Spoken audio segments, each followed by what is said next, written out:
É convidado deste Hora Económico o João Espanha. João, olá, muito boa noite. E antes de irmos ao prato principal, à Grécia, que já nos acompanha há 2 ou 3 semanas e há meses, desde o início do ano, gostava de ouvir um comentário teu à lei do enriquecimento injustificado. O ilícito caiu, ficou injustificado, foi hoje enviada para o Presidente da República para promulgação.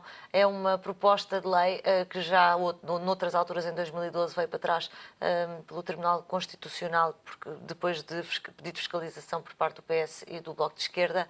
Qual é a tua opinião sobre esta lei que criminaliza o enriquecimento injustificado? Enfim, eu não conheço o texto desta proposta e, portanto, o meu comentário terá sempre que ser balizado por esse facto. Mas, de todo modo, se continuamos com os mesmos pressupostos da redação original e que supõem que não há uma presunção de inocência, mas sim uma presunção de culpa, não vejo motivo nem para o Sr. Presidente da República promulgar a lei, muito menos considero que a lei possa passar no crivo do Tribunal Constitucional. Mas a ideia de se poder ter aqui uma malha mais apertada àquilo que pode ser hoje em dia alguma fuga à administração fiscal, há um reconhecimento de um problema. Esta é a maneira errada de o resolver? Sim, vamos lá ver. Do ponto de vista tributário, já existe inversão do ónus da prova em determinados casos, que é a questão das manifestações de riqueza, que não é apenas aquela tabela, ou das manifestações de fortuna, melhor dizendo, não é apenas aquela tabela que aparece, penso que é no artigo 73, não tenho a certeza, mas há outras circunstâncias que permitem à administração tributária inverter o ónus da prova e dizer não, perante estes factos ou perante estes indícios, venha o senhor dizer-me como é que conseguiu arranjar rendimento para obter este carro, este iate, esta divergência tão grande entre o seu nível de vida e aquilo que é o rendimento declarado. Isso é uma coisa. E isso, apesar de tudo, é admissível, porque estamos a falar da receita do Estado. Outra coisa é avançar para a criminalização. E na criminalização estamos a falar de um conjunto de regras completamente distinto, designadamente no que diz respeito à presunção de inocência e à distribuição do ónus da prova. Porque uma coisa é eu pagar ou não pagar os meus impostos. Outra coisa é eu não pagar os meus impostos ou cometer um crime. Ou seja, hoje em dia é possível eu ser obrigado a pagar um imposto que se presume sobre um determinado rendimento, esse sim presumido, peço desculpa. Outra coisa é eu ir parar à cadeia pela prática de um crime por uma coisa que é presumida. Até porque a prova de um facto negativo é sempre uma prova muito difícil de realizar. Portanto, salvo a melhor opinião, salvo algum facto, algum preceito doutrinário que me esteja aqui a faltar, o que me parece é que estaria sempre numa posição extremamente delicada quem fosse confrontado com uma imputação uma acusação de enriquecimento ilícito, se por um qualquer acaso não tivesse guardado papéis ou tivesse uma transação no passado que a determinado momento tinha pretendido ocultar e agora voltava, à luz do dia. Portanto, há aqui uma, não direi enorme, mas uma forte possibilidade de inocentes irem parar à cadeia. E isso é intolerável. Bem, e olhando para o nosso sistema de justiça e a demora na investigação. João, olhemos então para a Grécia. Muitos desenvolvimentos, o fim de semana não deu acordo, a seguir hoje uma reunião do Eurogrupo em teleconferência para poderem averiguar da bondade da proposta dos gregos que querem agora um programa por 2 anos do Mecanismo Europeu de Estabilidade, afastando aqui o Fundo Monetário Internacional, mas até ver há referendo no domingo, pelo menos até ao momento, é este o ponto da situação. Diz um comentário para já a esta realização do referendo. Faz sentido? Já devia ter acontecido há mais tempo. Eu acho que é uma jogada muito arriscada. É uma jogada arriscada e que provavelmente revela não um sentimento de pânico, mas um sentimento de um certo fim de linha. Isto é, já não haveria muito mais que o Syriza pudesse fazer a não ser voltar a casa e tentar encontrar uma certa legitimação para aquilo que anda a defender nos fóruns europeus. Mais sendo certo que me parece que essa legitimação dificilmente ocorrerá, a não ser que se verifique aqui um volte-face e os senhores Tsipras e Varoufakis tentem novamente virar a mesa, desta vez contra o próprio povo grego, coisa que aliás já aconteceu na segunda-feira. Mas já lá vamos. De todo modo, isto para dizer o quê? Parece-me que o referendo é uma medida quase de último recurso para tentar recuperar alguma da legitimidade que tem vindo a ser perdida. Eu diria, perante os demais líderes europeus, foi perdida muito cedo, mas perante o próprio povo grego que se vê confrontado, à medida que a governação do Syriza vai avançando, com uma progressiva degradação das suas condições de vida. Isto é, aquilo que o Syriza prometeu, que foi basicamente não pagamos, vão-nos pagar para continuarmos no euro, não se pode verificar e, portanto, as coisas não são tão azuis ou tão bonitas como aquelas que o Syriza pintou, porque são impossíveis. Quer dizer, há aqui coisas que não, por muita ideologia que se ponha dentro do pacote, quando é preciso lá pôr dinheiro, a ideologia não paga dívidas, nunca pagou. Portanto, A pergunta do referendo será colocada sobre se os gregos concordam com os termos do acordo, tal qual as propostas impostas ou consideradas pelos parceiros europeus. A Europa já veio dizer que a pergunta não é essa, a pergunta é se quer ou não ficar no euro. Mas no fundo a questão é exatamente essa. Primeiro, 99% do povo grego não vai... Enfim, se é que se pode falar em nome do povo grego, mas olhando para Portugal, que tem alguns pontos de contacto, se essa questão fosse colocada à maioria dos portugueses, a maioria dos portugueses responderia sim ou não a outra coisa qualquer, porque às condições do acordo não podia responder porque ninguém as conhece. Só conhece o que vem nos jornais e aquilo que aparece no telejornal, que são basicamente soundbites e a esquerda folclórica a dizer umas coisas e toda a gente a dizer, todos os outros ingredientes a dizer outra coisa. Portanto, estamos perante questões que, colocadas nesses termos, são muito técnicas e, portanto, não são apreensíveis pela maioria das pessoas. Não sendo apreensíveis pela maioria das pessoas, ainda para mais, a forma como são colocadas estas pessoas não permitem essa apreensão. Portanto, o sim ou não há de ser sempre apreendido como um sim é a favor da Europa, não é a favor do Syriza.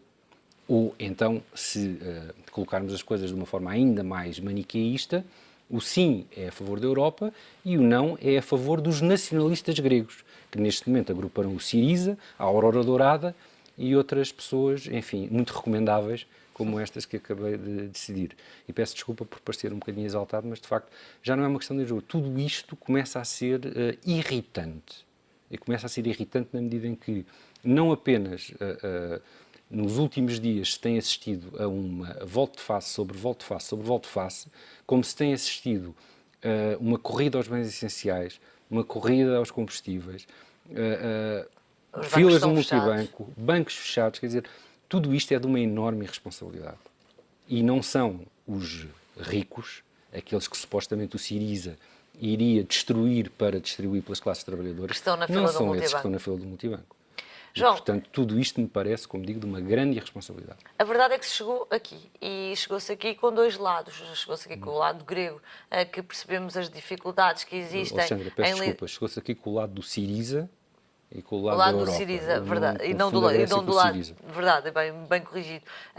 Chegou-se aqui com o Syriza, mas também com parceiros europeus que durante 5 ou 6 meses se sentaram à mesa com o Syriza a negociar volte-face em cima de volte-face. Em crescendo até que na última semana entramos em paranoia total.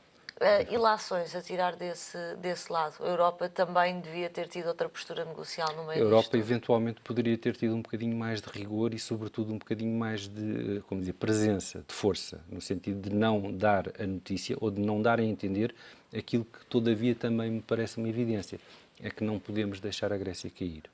Não podemos deixar a Grécia cair fora do euro, não podemos deixar a Grécia cair fora da União Europeia. Fora do euro, porque há um efeito dominó sempre possível. Eu não acredito que o plano B seja infalível, antes pelo contrário, e isso toca-nos muito de perto, porque muito provavelmente seríamos nós o senhor que se segue. Do ponto de vista da União Europeia, uma saída da Grécia, ou daqueles territórios que hoje constituem a Grécia, da União Europeia, com muito provavelmente consequências ao nível também da integração na NATO, naqueles territórios, criaria um buraco muito difícil de preencher.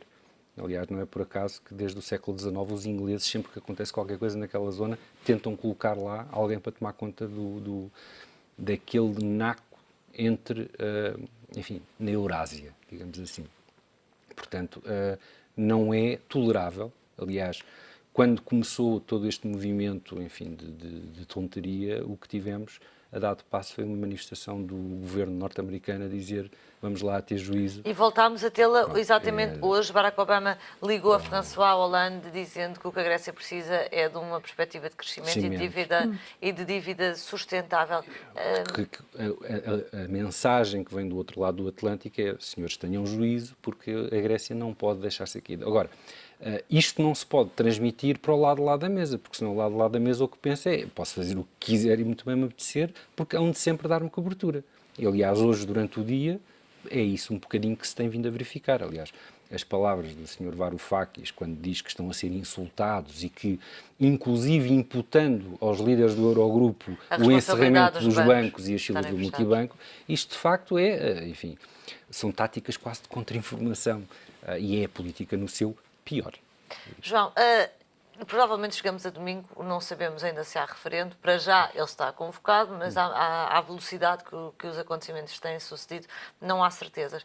Num cenário em que há um sim dos gregos, e é o mais provável mesmo que haja referendo, à manutenção no euro, o que é que vai ser esta convivência entre a Europa e a Grécia depois de se ter, no fundo, rompido a corda e se ter aceite, no fundo, as condições dos dois lados?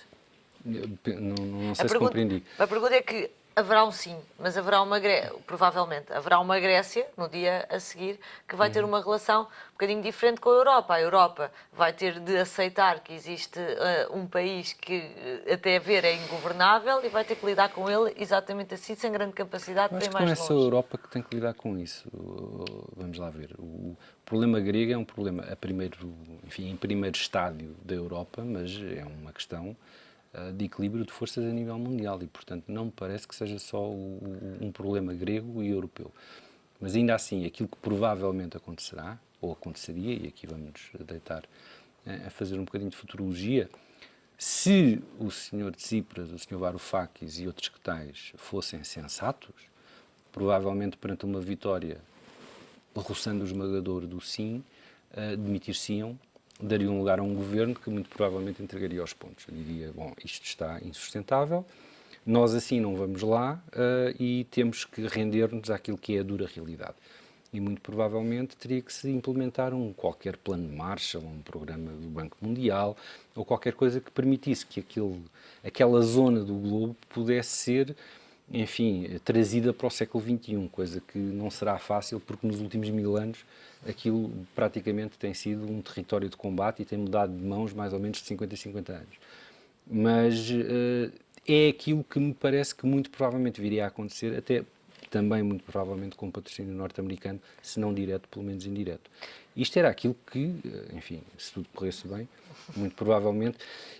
Mas não há garantias, dizia, porque há pouco ouvíamos que havia um repensar do referendo, uma fonte do governo dizia isso mesmo, o que quer que isso seja, não se sabe se é cancelar o referendo ou mudar o sentido de apoio do governo ao referendo.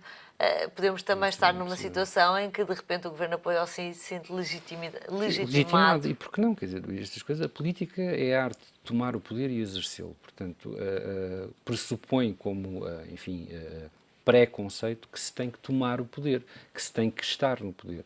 Se for necessário para manter o poder a todo o custo e se estiver disponível para isso, também não é preciso ir muito longe. Nós tivemos aqui líderes políticos de grande responsabilidade que tomam decisões irrevogáveis e que no dia a seguir revogam aquilo que é irrevogável.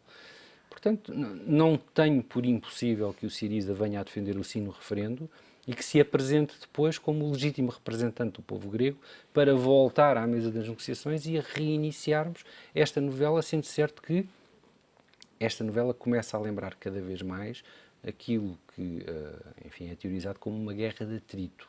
E numa guerra de atrito, ela é, enfim, combatida com o objetivo declarado de fazer com que o adversário mais frágil seja derrotado apenas pelo desenrolar dos acontecimentos. Isto é, eu não preciso de ganhar nenhuma batalha, eu não preciso de fazer nada, apenas tenho que esperar que o meu adversário... É vencer pelo cansaço. Exatamente, é vencer pelo cansaço. E a economia grega está de rastro. E transpondo isto para a Grécia, justamente, significa esperar que os gregos voltem a pedir novas eleições. Sim. É inevitável. Eu diria que, não indo de encontro àquilo que é a teorização marxista das coisas, que há uma superestrutura, que a política é a superestrutura com um fundamento económico, mas é muito difícil que o desagregar da economia não conduza necessariamente a uma de duas coisas. Ou a uma mudança dos atores políticos, ou então a coisas que nós já não temos memória, mas que podem acontecer. Recordemos coisas que eu já não recordo, porque não estava lá, felizmente, eu não tinha nascido, mas de 43 a 49, se não estou em erro, guerra civil declarada na Grécia entre comunistas e não comunistas, monárquicos na altura. 67 a 70 e qualquer coisa, a ditadura dos coronéis. Portanto, a Grécia não é propriamente um exemplo de democracia, bem pelo contrário. Bem pelo contrário. Mas é uma zona do globo onde é muito frequente haver conflitos sangrentos e onde, no vizinho do lado, se iniciou a Primeira Guerra Mundial. Portanto, estamos aqui a navegar em coisas muito delicadas, eventualmente demasiado delicadas para ter lá personagens do perfil dos senhores do Syriza, mas de facto é com eles que temos que nos confrontar e é com eles que vamos ter que, pelo menos para já, tentar resolver o assunto. Mas retomando, se a economia continuar a degradar-se e se houver uma saída com a face salva por parte do Syriza, o mais provável é termos novos protagonistas que vão entregar os pontos. João, pensando agora do lado dos parceiros e pensando para lá daquilo que é a urgência de resolver o problema grego, isto acabou por revelar também muitas dificuldades daquilo que é a moeda única. Discute-se imenso se a moeda única devia ter um mecanismo de saída ou se ter um mecanismo de saída fragilizava o próprio projeto da moeda única. Do outro lado, os argumentos da questão da democracia, de se poder dizer que sim é uma coisa num momento, mas depois ser livre para escolher o caminho contrário. Como é que vês isso? Sim, em certo sentido, e em termos mais puristas, a possibilidade de um país pretender sair da União Monetária não me choca. Que a União Monetária teria que ser blindada para evitar que uma saída nestas circunstâncias pudesse ocorrer, parece-me bem. Isto é, se neste momento estivéssemos perante um conjunto, um set of rules contratuais que permitissem que um Estado fosse forçado a abandonar a União Monetária, que não é exatamente a mesma coisa do que uma saída em ordem e voluntária, o que provavelmente teríamos, como disse há pouco, é uma espécie de efeito dominó, isto é, se abre o precedente, se a barragem rompe e deixa sair a Grécia, então é porque a barragem pode ser rompida. E, portanto, o que vai acontecer muito provavelmente é que os fundos abutre, essa gente, enfim, menos recomendável que anda aí na economia, imediatamente após a saída da Grécia, iria verificar qual é que é o país mais vulnerável, o Estado mais vulnerável, e apostaria todas as fichas na saída desse Estado do euro, e parece-me que esse segundo seríamos provavelmente nós. Coisa que não me agrada muito e, portanto, gostaria de não teorizar muito sobre isso. Com toda a germanização do euro, como se diz, apesar de tudo, é melhor do que o escudo, ou Portugal quando estava... A questão é... Ou regressar a um escudo. Sim, por todos os motivos e mais um, que é um motivo político. Quer se queira, quer não, a União Monetária, ao que dizem, e sou forçado a acreditar que sim, foi a moeda de troca para a reunificação alemã. E, portanto, visava essencialmente estabilizar a Europa Central e evitar aquilo que era o mais do mesmo desde o século XIX. E, portanto, em certo sentido, devemos à União Europeia e àquilo que é uma das suas, enfim, declinações, a União Monetária, a grande base europeia que vamos tendo nos últimos 50, 60 anos. Portanto, é bom que o euro permaneça, é bom que o euro continue, não apenas porque eu não gostaria de voltar aos anos 80 e àquelas desvalorizações loucas que ficávamos todos a correr aí comprar gasolina nas filas, etc., coisa que também as pessoas já não se recordam. Isto se calhar estes longos períodos de bem-estar têm algum... Tem algum de vez em efeito quando sobre a devemos ter memória. alguns flashbacks. Mas, de todo modo, penso que é importante que as pessoas recuperem um bocadinho essa memória e que pensem que o desaparecimento do euro, seja parcial, seja total, significaria um grande passo atrás numa série de coisas que hoje temos por adquiridas e que, muito provavelmente, não iríamos gostar de voltar a ver em cima da mesa. À luz daquilo que acabas de dizer, como é que lês as declarações do Presidente da República que disse que a Grécia, que quer que a Grécia fique bem situado, que o desejo é que a Grécia fique, mas se a Grécia sair, há 18 que ficam? Eu acho que isto não é aritmética, isto é política.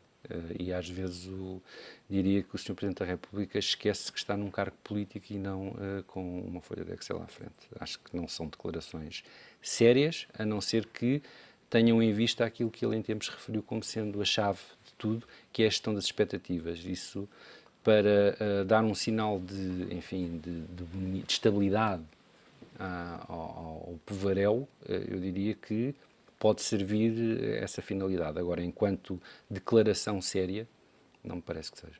João, muito obrigada pelo comentário. João Espanha, o comentário à situação na Grécia aqui no Hora Económico.